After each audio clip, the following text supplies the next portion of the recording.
بسم اللہ الرحمن الرحیم۔ قربانی کو یوب اربا سے پاک ہونا چاہیے۔ قربانی کے اندر آنکھ کا نقص، کان کا نقص، وعدے بیماری جو ہے اور وعدے لنگڑا پن نہیں ہونا چاہیے۔ ان چار عیبوں کے علاوہ کوئی چھوٹا موٹا عیب قربانی میں موجود ہو، آپ کا من چاہے کر سکتے ہیں، نہ چاہے نہ کریں، لیکن دوسروں کو اس سے روکنا یہ بات درست نہیں ہے۔ قربانی وہ ہونی چاہیے جو دل کو اچھی لگے، اور قربانی کا مقصد خود نمائی نہیں، مال کا اظہار اور اسراف نہیں ہے، بلکہ قربانی کا مقصد وہ تقوی پیدا کرنا ہے جس تقوی نے حضرت ابراہیم کو جناب اسماعیل کے گلے کو پچھری چلانے کے لیے مادہ تیار کر دیا۔ میرے پروردگار عالم نے کہا لن ینال اللہ لحومها ولا دماؤها ولکن ینالہ التقوی منکم، کہ گوشت کٹ جائے گا، لہو گر جائے گا، لیکن ہوگا کیا؟ لن ینال اللہ لحومها ولا دماؤها ولکن ینالہ التقوی منکم، اللہ کو تمہارے کاٹے جانے والے گوشت کی ضرورت نہیں، اللہ کو تمہارا لہو نہیں پہنچتا، ولیکن ینالہ التقوی منکم، لیکن اس کو تمہارے دل کا تقوی پہنچتا ہے، تمہارے دل کی جو اس کے لیے محبت ہے، اس کے لیے پیار ہے، اس کے لیے خشیت ہے،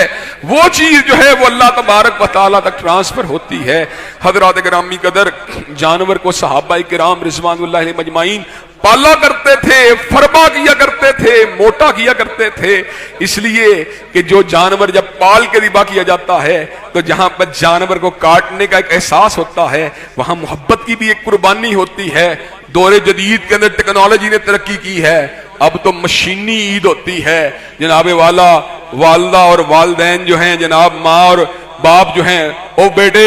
وہ جناب وہاں پہ گندگی پیدا کر دے گا، اور جاؤ جاؤ اس کو باہر ہی لے جاؤ۔ کئی لوگ کہتے ہیں یار اکا دکا جو ہے چلے ایک دن پہلے لے آنا، کوئی کہتا 2 دن پہلے لے آنا، ان سے جان چھڑانے کی کوشش کرتے ہیں، بس جو ایک رسم ہے اس کے گلے کے پر چھری کو چلا دیا۔ کئی لوگ گلے کے پر چھری کو بھی نہیں چلاتے، اندر جناب والا عید پڑھنے کے بعد اچھے سوٹ پہن کے خون کے چھینٹوں سے بچنے والے حاجی صاحب جو ہیں تھوڑے فاصلے کے اوپر بیٹھے ہوتے ہیں، قصائی ہی جناب ان کی طرف سے ذمہ داری کو ادا کر رہا ہوتا ہے۔ حضرات گرامی قدر، نہ تم نے پالا، نہ تم نے پوسا، نہ تم نے چھری کو چلایا، تم نے قربانی کس طرح کی ہے؟ اور اس کے بعد جب گوشت بانٹنے کا مرحلہ آتا ہے، اچھا گوشت جناب ڈیپ فریزر کے اندر چلا جاتا ہے، اور جناب باقی گوشت جو ہے وہ اپنے قریبی رشتہ داروں کو، سسرالی رشتہ داروں کو یا منہ دکھلانے والے رشتہ داروں کے گھر پہنچ جاتا ہے، اور غریبوں کے ہاتھ میں چھچڑے اور غریبوں کے ہاتھ میں بچا کھچا جو گوشت آتا ہے، اور حاجی صاحب قربانی کا حق ادا کرنے کے بعد اللہ اکبر کہہ کے جناب والا اپنی قربانی کا مول ڈال کے دوبارہ اپنی بیٹھک میں داخل ہو جاتے ہیں۔ حضرات گرامی قدر، اپنے رویوں کے اوپر نظر ثانی کرنے کی ضرورت ہے، اپنے افعال کا تجزیہ کرنے کی ضرورت ہے، اپنا احتساب کرنے کی ضرورت ہے۔ کیا یہی قربانی کی روح ہے؟ کیا یہی قربانی کا نتیجہ ہے؟ کیا یہی قربانی کی گرد و غایت ہے کہ حاجی صاحب نہ جانور پالیں، نہ لید کو جناب والا صاف کرنے کی کوشش کریں، نہ خون سے چھینٹوں سے بچنے کی کوشش کریں، چھری کو بھی جناب خود نہ پھیریں، اور جناب گوشت کے ٹکڑے بھی جو ہیں وہ چھیچڑے جو ہیں غریبوں کو دے کر یہ بات سمجھیں کہ جناب والا میں نے قربانی کے حق کو ادا کر دیا ہے۔ اللہ تبارک و تعالی ہم سب کی قربانیوں قبول و منظور فرمائے، لیکن قربانی کی روح تو کچھ اور تھی،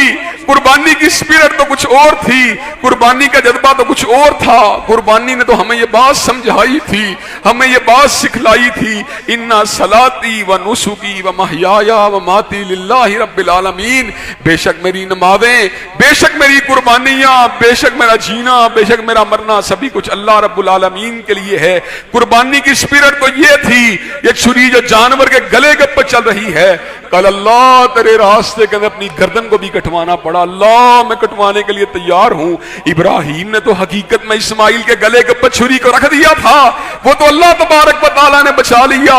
لیکن تو